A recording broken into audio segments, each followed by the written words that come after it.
Don't be ashamed. A lot of folks get queasy at the sight of blood. Yeah, it gets to me every time. Il semblait ranger des couteaux, mais heureusement, Dexter revient.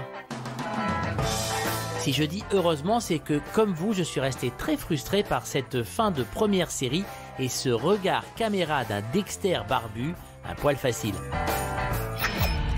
It's been almost 10 years. I might still be a monster, but I'm an evolving monster. Mais heureusement donc, notre serial killer de serial killer préféré reprend du service 8 ans plus tard. Un Dexter que l'on trouve dans un premier temps changé, bien inoffensif, mais rassurez-vous, ça ne va pas durer bien longtemps. Et du coup, Michael C. Hall retrouve le personnage de Dexter Morgan après l'avoir joué sur déjà 8 saisons et 96 épisodes. Un retour dont il a bien voulu nous raconter les raisons et les conditions lors d'un entretien sans langue de bois qui commence par une question évidente.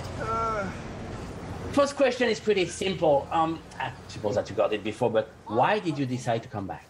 Well, I decided to come back because the show ended in a way that was totally open-ended, storytelling-wise, and was also dissatisfying for audiences. And I think for its creators, you know, there was a sense of not having completely done the character justice. But I came back specifically now because enough time had passed that there were storytelling opportunities that allowed us to tell a story that we felt was worth telling of a character who spent all this time in relative isolation, pretending to be someone else, abstaining from killing, and ultimately encountered by the son he shunned, abandoned.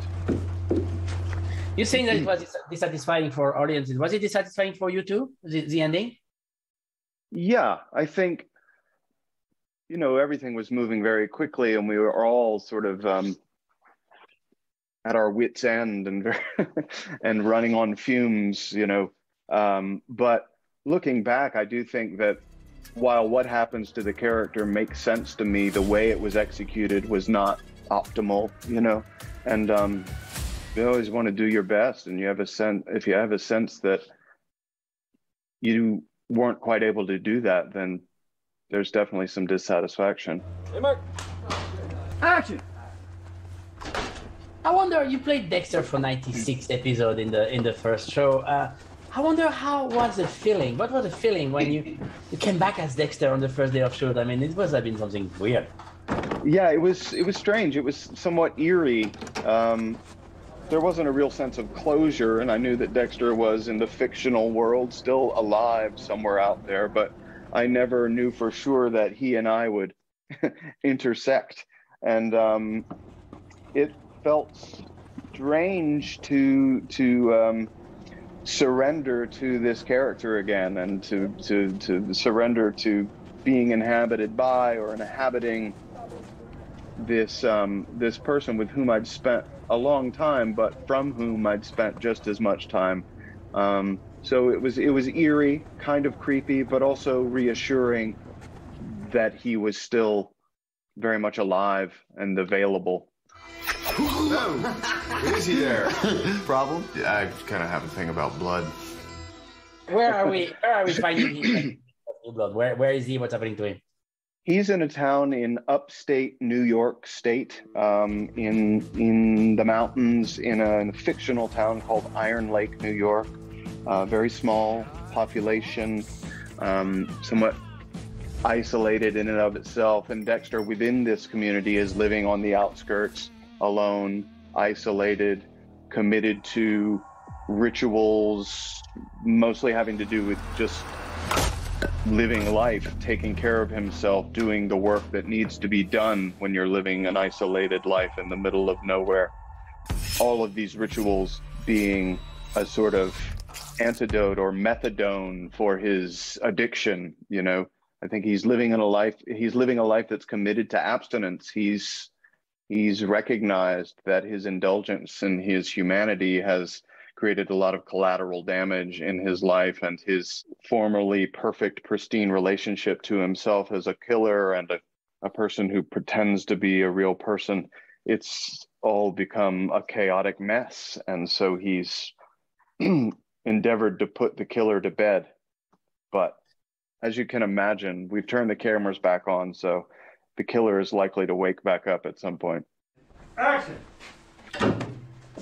Hey, Jim.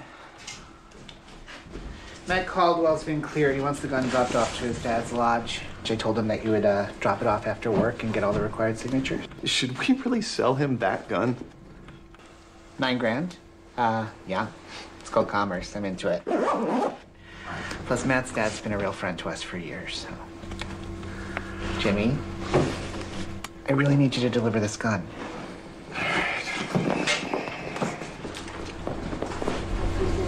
How was it easy when you played a character again in 1969 before to add some new stuff to your Dexter, the new Dexter? I think about the sort of the psychological landscape of the guy. When we first meet him, on the one hand, he is this authentic, monstrous killer. On the other hand, he is this totally simulated, friendly blood spatter analyst that is inauthentic and a simulation. Tonight's the night. Hello, Dexter Morgan. This part of the world's appetite for an experience of humanity is whetted by the eye-struck killer and people who subsequently come into his world.